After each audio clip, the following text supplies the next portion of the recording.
let us, with God's help, continue to surrender these hobbling demands. Then we can be set free to live and love. We may then be able to 12 step ourselves and others into emotional sobriety. Thank you. All right. Thanks, Tracy. And do you know the question? What stood out to you? What resonated with you this evening? Yes, sir. Still the same thing.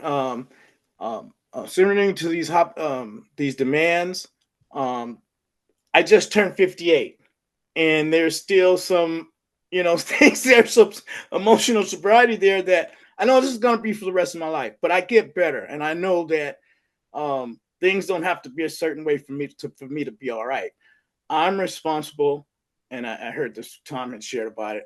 I'm responsible for getting to know me. So that means when I'm faced with these certain situations, basically I can just let go, and just be free of it. Even though it's gonna be work, because I'm not perfect and it happens. So, but I'm glad that I know there's something that I can do about myself today instead of being all depressed and being upset because of people act the way they do or whatever. So thank you. Thank you. You were talking about emotional sobriety, and we're talking about it in the context of the comments on each of the steps out of the 12 and 12. And this is a commentary broader than the comments in the 12 and 12 in chapter 12. But the springboard for my comments is the phrase that I saw peppered through that chapter when I read it and reread it, and that's the joy of living. The purpose of the 12-step process is expressed right in the first phrase of the 12th step. Having had a spiritual awakening as the result of these steps. That's the purpose. There's only one purpose: to wake up.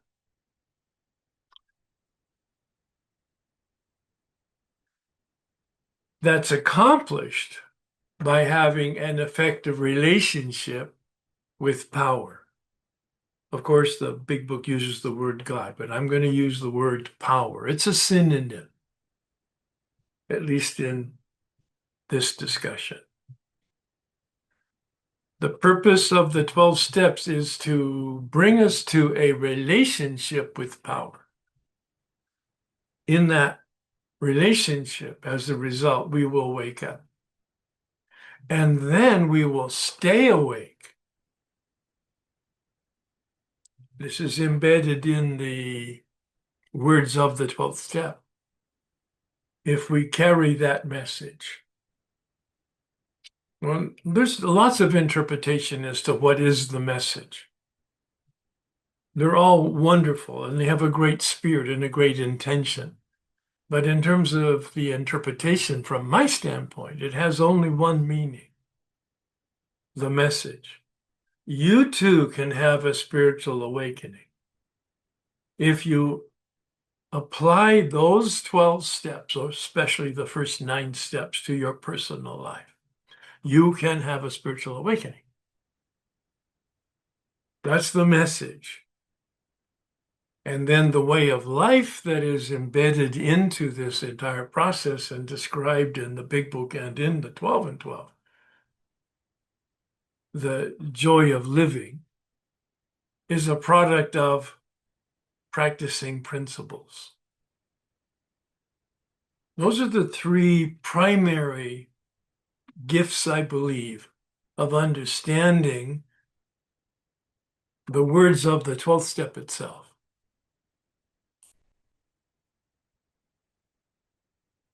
I come from a very classical educational background. We start with understanding structure of human beings to understand the function of and the behavior of and the purpose of human beings. We have 3 brains that developed over millions of years. That first brain was to just survive. The brain stem, that piece of brain that's right on the top of our spinal cord. the lizard brain, fight, flight, and freeze, instincts. Millions of years later, the second brain developed, which is the limbic system. Still, we're not human. We're just functional animals with a limbic system that allows us to survive and thrive as long as we have some balance in the emotional juices that flow from our response to the stimulus of reality. And to the extent that we have appropriate and healthy reactions and responses to the stimulus inside and outside of us, we will have balance and survive. But millions of years later, the cortex developed, that final brain, that third brain, and human beings emerged. The distinction is that we have two functions that no other sentient being has. We have the ability to know and to know that we know, reflectively. But the second function is actually the most important function, and that's our willpower. That's the function that we assign to the description of voluntary choice, an ability to make a decision. Most of us have had the experience of knowing better, but not doing better. There's the difference between knowledge and effectiveness. Bill captured that in the first step where he said we're in the bondage of addiction. And the best kept secret in the rooms is what Bill, I believe, implied by unmanageability is we're in the bondage of self. A completely separate discussion. The bondage of addiction is a biological and psychological imprisonment.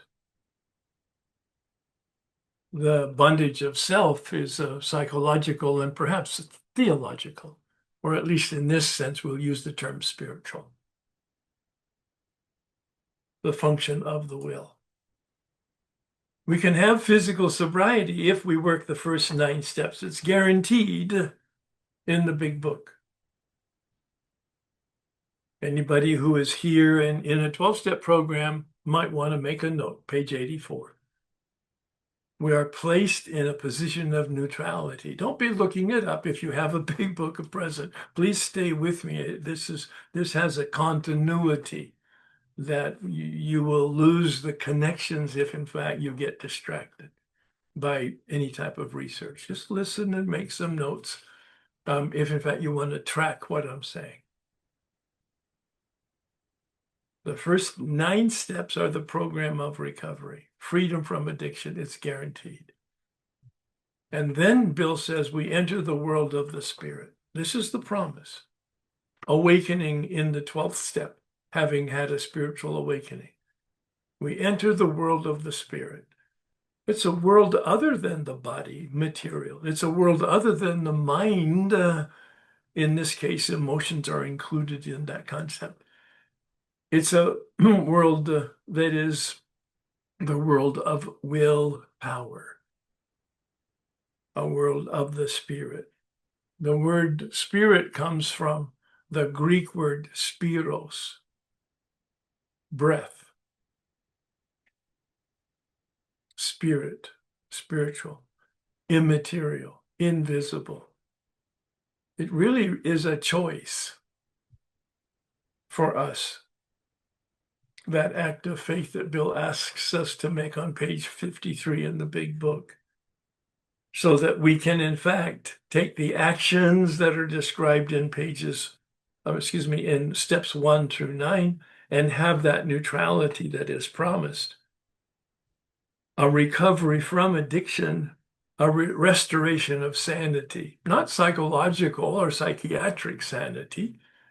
That's not what it means. It means that we have healthy thinking, sanity, sanus, restored to health, insanus, unhealthy. That's all it means. We have a spiritual shield. I'm using spiritual in the broadest of senses, in that it's mysterious. It's not psychological. It's not biological. It's not knowledge, and it's not willpower. There is something beyond all of that that gives us a protective shield. But he's very quick to say on pages 84 and 85 that we're not cured. Not cured of what? Not cured of our unmanageability, not cured of our freedom or lack thereof of choice. I do what I don't want to do, and I don't do what I want to do. St. Paul complained about that in the Christian scripture. He was talking about the human condition, not about addiction. Those first 9 steps will be the program of recovery, but we're not cured. Do you have a sense of wellness if you're in a program, or even if you're not in a 12-step program? I invite you as a human being to listen to these comments in terms of the evolution and the process of becoming fully human, fully realized. Self-realization and self-actualization that is suggested to self-transcendence, those 3 levels of human development described by Maslow in his hierarchy of needs.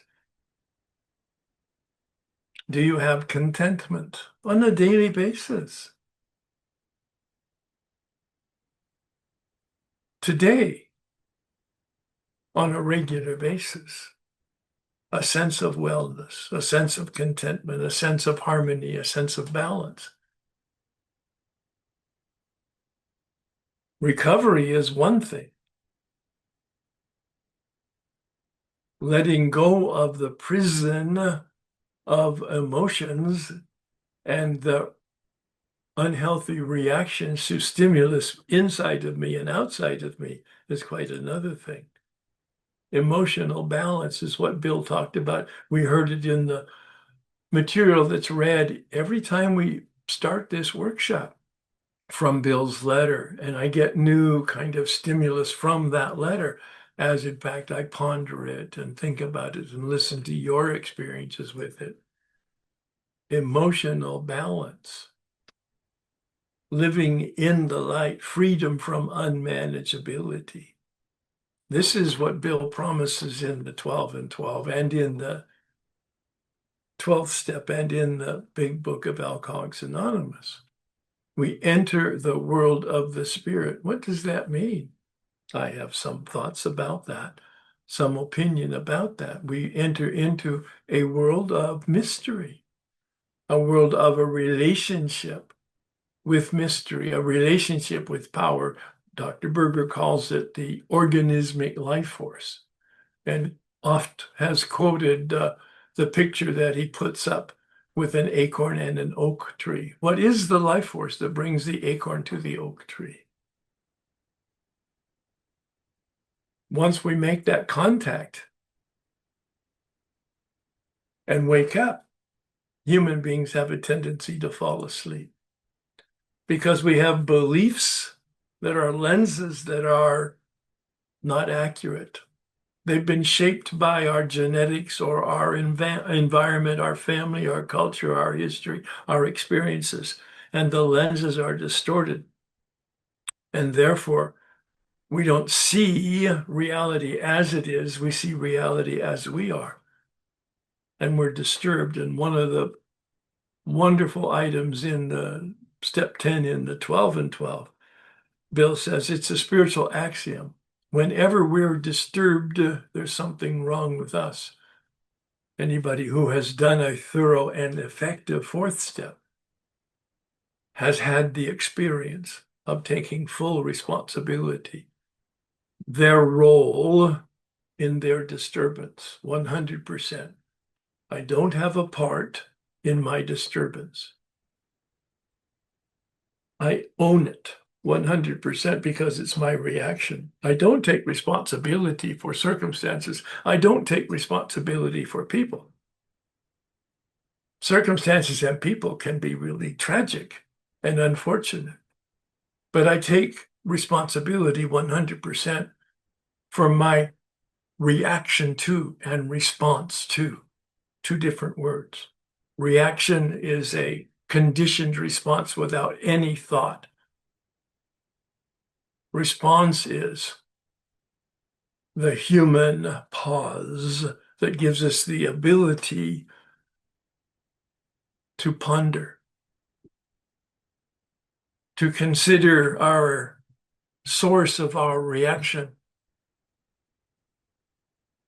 And the longer the pause, the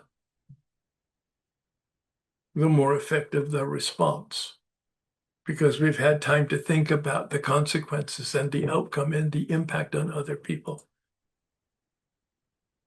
And so we take inventory on a spot check basis whenever we're disturbed, and we set the tone in the morning in meditation and in the evening in inventory. And the whole point of meditation in step 11 is to become conscious and to improve that consciousness. The consciousness of the mind to know better, but the consciousness that has the power to be able to do better. That knowing and doing, that mind and that will combination that comes from practice, a daily practice of improving that consciousness and a daily practice of enlarging the capacity for consciousness. I'm using words from the big book. Improving consciousness, meaning the light in me can grow brighter. I'm using the word enlarge from the big book because Bill says we perfect and enlarge our spiritual life through work and self-sacrifice for others. We expand the capacity of contribution, the capacity for helping other people. We expand the lantern capacity for compassion as we practice the principles and grow in understanding of the mind and effectiveness of the will. These are words again from the big book. The responsibility and the promise of the practice of steps 11, 10, 11, and 12 as we grow in understanding and effectiveness. That means we become better human beings on a daily basis as we practice on a daily basis. The awakening being the promise. And notice the book says, and the step says, that we tried. Not that we accomplished it, but that we tried. That is one of the gifts I received is to relax my perfectionism, is that the effort, my intention and the effort is really all that is asked of me for me to make progress, to try to carry the message, not because I'm a salesman, but because I'm a model. And because I want to practice principles once I begin to identify what they are. And I hold myself accountable to somebody for that. I have a sponsor and or a step guide and or a spiritual director and or a therapist and or a companion and or a partner. And I have all of those people because I want to maintain the change that I experienced in 1988 when I did apply these steps with the direction of a competent, knowledgeable, and experienced person. And what I experienced was what the promise is, a change in the way we think and feel and behave done to me, not by me. It's not a self-help program, but not without me. That combination of willingness to take action on my part and the mysterious grace of a force in the universe that is available, not describable.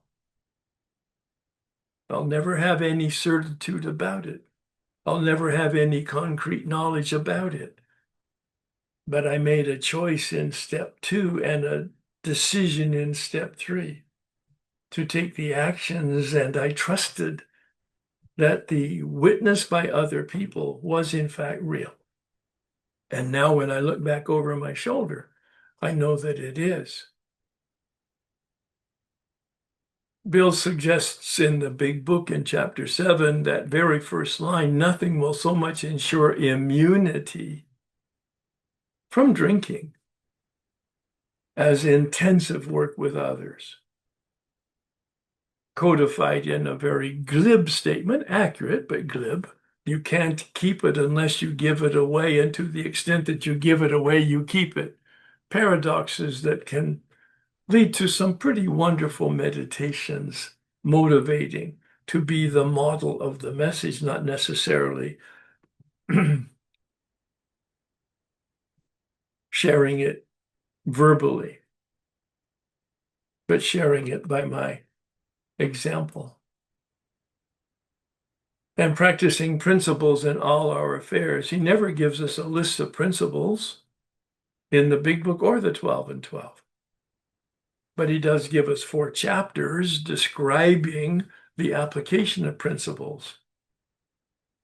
The last 4 chapters of the big book, to the wives, to the family, at work, and in our community and fellowship, with a very poetic name, A Vision for You. This is a recent list of principles built on the lists that I've garnered from other people over the last 4 decades. And this year I spent some time on 10, 11, and 12, specifically fine-tuning them and changing them. This is not an official list. It's not an approved list, but it's the list coming from my understanding of each of the steps and my understanding of the principle in each of the steps and the action that we're invited to do in each of the steps as a result of those principles. Core values, I call them guardrails and guidelines.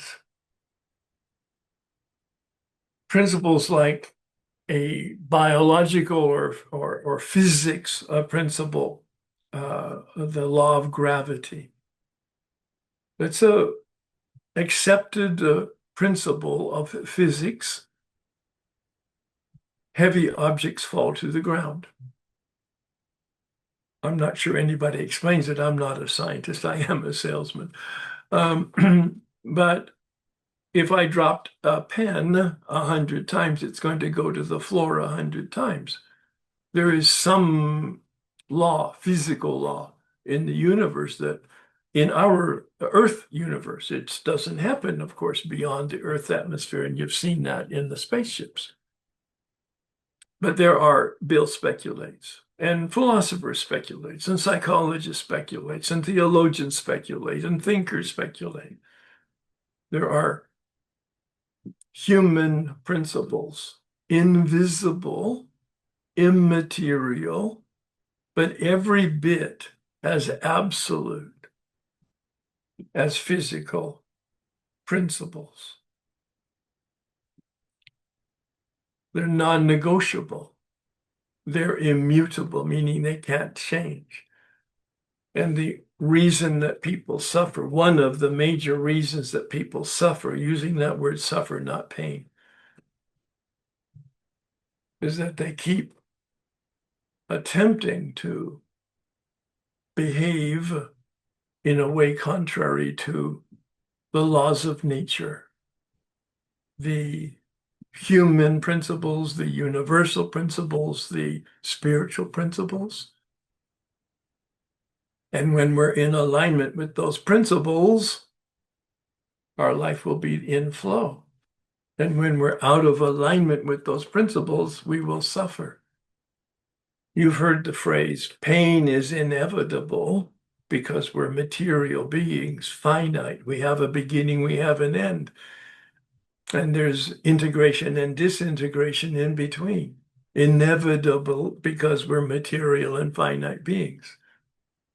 This is a process, this process of integration, this process of growing up, this process of self-realization, this process of awakening.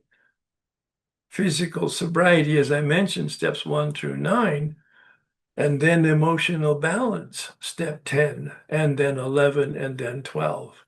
Emotional alignment with reality as it is.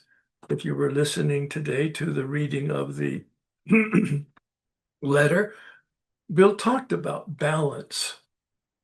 Read it again with that word in mind. He uses it regularly. The balance in our relationships. Read it again. That's exactly what he's saying. Our relationships with reality, our relationships with life, our relationship with ourselves, and our relationship with other people. In our pursuit of happiness. Now, I filtered these out as I was listening today because of my current studies and awareness of different things. I'm reading a book called The Pursuit of Happiness, very correlated to all of this material. The pursuit of happiness, not happiness. One of the books I read several years ago said, anybody who wants to be happy will never be happy if that's their goal. Happiness is not a product, this man went on to say. It's a byproduct. It's a byproduct. Happiness is a byproduct of my relationship with meaning, with life, with reality, and my contribution to the community of humanity. 2 components to happiness as byproducts.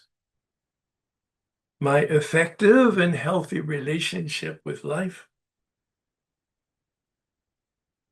and my contribution to the people around me. But that dimmer switch goes up a notch at a time as we progress and evolve to emotional balance and emotional alignment, and then freedom of the world of the spirit. But it also goes down a notch at a time with a little unmanageability, with a little egocentric activity, with a little bit of compromise of principles, Eric Fromm said. The first relapse is the first compromise of our principles. But that's black and white. That's a confrontation. The first compromise of principle is placing my foot on the slippery slope. The obsession will return back into the disease and the addiction and the mischief of unmanageability. Our way of living being turned from our disease and from our unmanageability to adnesis. I'll contrast those without talking about them.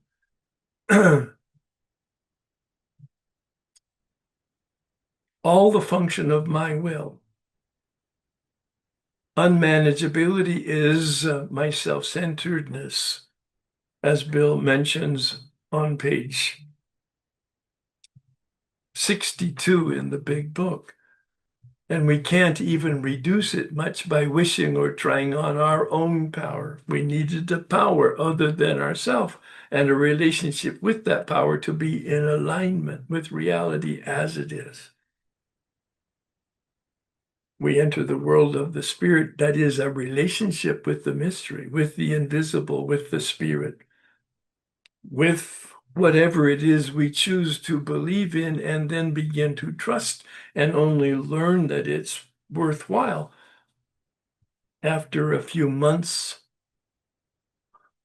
of making an effort to be in alignment with the realities and the principles that we're beginning to discover.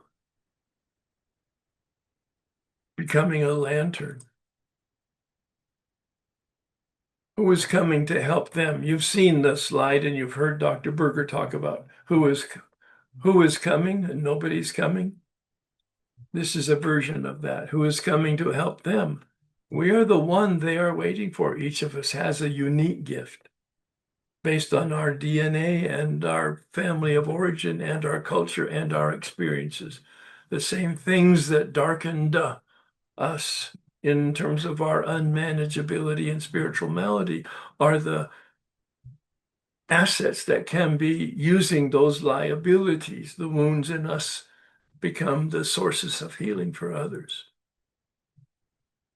To shine the light on the path for others, the light of our experience, so that they can walk the path in the light of our experience to have their own experiences. This is our way of life. Keeping our head in the clouds, meaning consciousness, a life of consciousness and improving consciousness on a daily basis, staying gently pressed up against the dimmer switch so that it goes up a notch at a time, subtly, but inevitably, because we keep our shoulder against the dimmer switch, preventing it from going backwards, which is its default position, and pressing forward 1 inch at a time, one notch at a time, and the lights get brighter. And we're able to see more, not necessarily on a daily basis, but the accumulation of light. And to keep our feet on the ground, to stay conscious, but to allow the lantern to expand and enlarge, because the capacity improves over time as we practice the principles in helping other people. We go from this bondage of addiction and the bondage of self to the freedom of emotional sobriety, to the balance of living conscious, living compassionate, living free. And Bill talks about it, the joy of living. Whatever spiritual means, it means human, from at least the conversation I'm having with you today. How to become fully human and fully alive. Those 12 steps to freedom. Trusting a power, a mystery. I still believe the mystery is the best term. To do inventory, to keep the lenses of my lantern clean so that the light in me can shine through it to the path that others are walking, so that they don't have to suffer. Pain is inevitable, suffering is optional. Man's search for freedom, he said. The only choice that we have is the choice of our attitude about everything. I live for simplicity, and at the very beginning, you gave me some things. You and I compare sometimes what we write down. I wrote down wake up. The second thing I wrote, stay awake. That's a key. Appropriate relationships. Your why are you awake? Appropriate relationship with power, and then taking us all. Then there's a whole bunch of other stuff. But to go to rational choice and personal responsibility. And it's like, I mean, it was, at least in my mind, as you were describing it, it lined up there. It was beautiful. If I could have taken a snapshot of that, I would have just put that up on the screen. So thank you, Herb. Thanks very much, Tom. Mm-hmm. Yeah, thank you. I got a lot out of that also, and I love your analogy of the light and keeping that lit for others. There are a couple of things that stood out for me. I love that you talked about the brains, and the amygdala, the survival, the limbic system, and how in addiction we lose the power of choice. We're in that fight or flight, and I know we're not talking about physical sobriety, but the recovery is a return to bringing the power of choice back online through a power greater than ourselves, I think. And I loved what you said about we see reality as we are, not as it is. I wrote that down. And finally, how counterintuitive is that chasing happiness just doesn't work. I am terrible at predicting what's going to make me happy. And I think humans in general, like we're not good at that. So yeah, I just want to say I love that too, Julia. And it's like I wrote happiness as a side effect. It's a byproduct of living a whole-hearted yeah, life. yeah. Is my language for that. Yeah. Well, and I love it. Bill's language was partnership, which I think keeps it really simple. That we're not really good at partnership, but this is the goal of emotional sobriety. This is the goal of a spiritual life. This is the goal of a really fully human life is a partnership with myself, with life, with other people. And if when I really think that way, then I'm a little bit nicer person. Yeah, and Bill, I think it's in 6 or 7, talks, I don't know, somewhere in there, he talks about putting the cart before the horse, Yeah, right? yeah. And that's I was looking for satisfaction, but not doing satisfactory things to get it, right? It's like once I let go of the goal and started to live the principles, then the feeling of contentment arose. And what I thought was going to fill that hole turned out to be the actual good living that took care of that.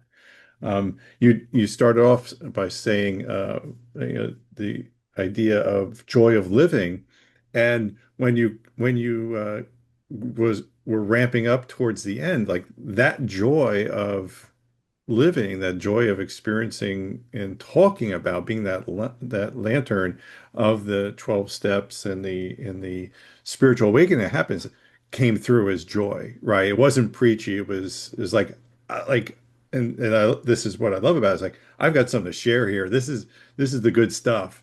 And while I am a bit facetious when I do that, like if I go out on a speaking commitment, I do some work at the local rehab. I'll go, bye, honey. I'm going to go save some lives, right? That's Because good. and because that's what might just happen, through me as an experience of of this work. And not that I'm looking to take credit for it, but that's the joy that it comes from, not a, oh, I got to do this thing just because they tell me I should, right? Right. Yeah, in the beginning, I mean, that's good enough because I don't need to know any more than that. But over time, it won't sustain itself until I have the experience you're just talking Yeah. about is that I cannot not do this because they are suffering because they don't know. Like I didn't know. Hmm. And I mean, there's lots of other reasons, of course. When my sponsee men usually come to me and they are talking, I always end, find out what the principle is. Try to be in alignment with the principle. Always take the high road and always be generous. And of course, they push back inevitably in the beginning when they actually don't know me. And they say, well, do I always have And to then later operate? they give up. Yeah. Do I always have to operate on principle? Do I always have to take the high road? Do I always have to be generous? I said, no, absolutely not. But you always have to live with the consequences. Right. That's Yeah. right. It's the choice. It's Your the choice. choices we Your make. choice, man. That's right. Yeah. Well, I love in the programs they tend to say like don't give advice of stuff for things that you haven't experienced or you don't know have firsthand and so for example I had a younger sponsee who was dating. I haven't dated in whatever it's been 40 years. Yeah, been with my wife a very long time. And so I said, well, I can't give you advice about dating, but let's talk about just the principles of the program, right? Because those are universal, and I can't get into trouble if I follow the principles, right? I'm not going to get into a sticky situation. I'm not going to, be in a place of manipulating others. I'm not going to, have an emotional hangover and have to make amends. So it's a great formula for living in, and that advice doesn't go stale. Absolutely. And one of the key words that's used by Bill in the big book, but more in the 12 and 12, and certainly in the letter on emotional sobriety, is freedom. Mhm. Because we're really in the beginning talking about freedom from addiction. But inevitably, in emotional sobriety, we're talking about freedom from unmanageability. Put in a positive sense, freedom to manage my life. I'm not only free, I'm invited to and responsible for managing my life, not on my own power. The evidence of the disaster of that is in the hindsight, but managing it in partnership with a power that I choose to believe in and live according to. Then it really works in that partnership. Well, when you say freedom from the unmanageability, I love that, and it's like, and the freedom from and that, and how do you do that? Well, that's about expectations. It's about changing expectations, which is what it also said. Bill also says in in terms of what's wrong with us when we're in distress, we have unrealistic expectations.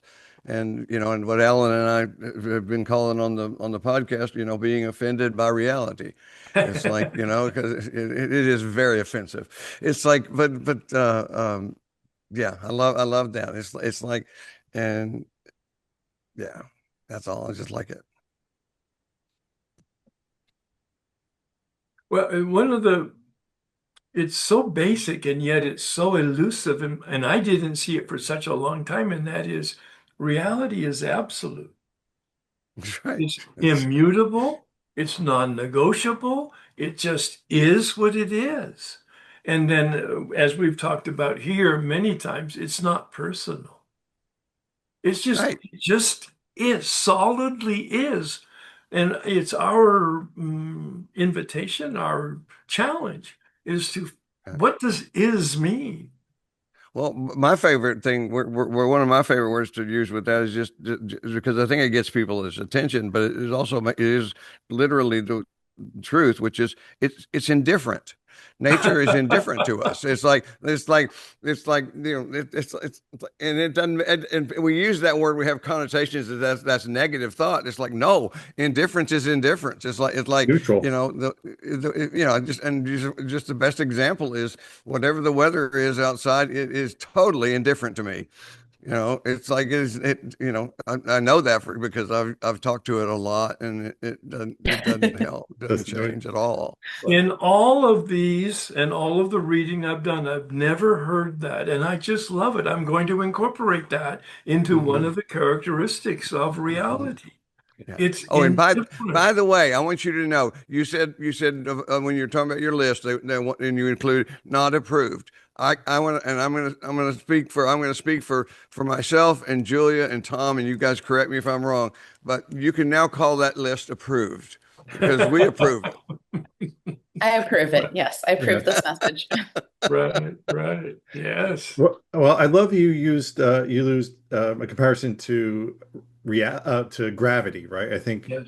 Mhm. and so like I'll do that. Like I'll drop something or like goddamn gravity. Like I'm blaming gravity for the fact that I dropped something. Mhm. Right, Right? And right. it's like I'm going to argue with gravity because it didn't just Yeah. hold in place so I could pick it back up again. And it's the same thing. Um it's not there for me to argue against if I want to be free, right?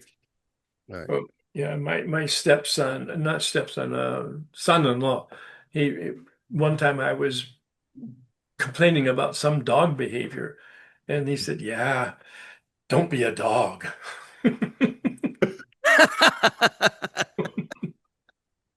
Good advice. Dog, dogs are going to do what dogs are going to do, right? Exactly, Don't exactly. be a dog.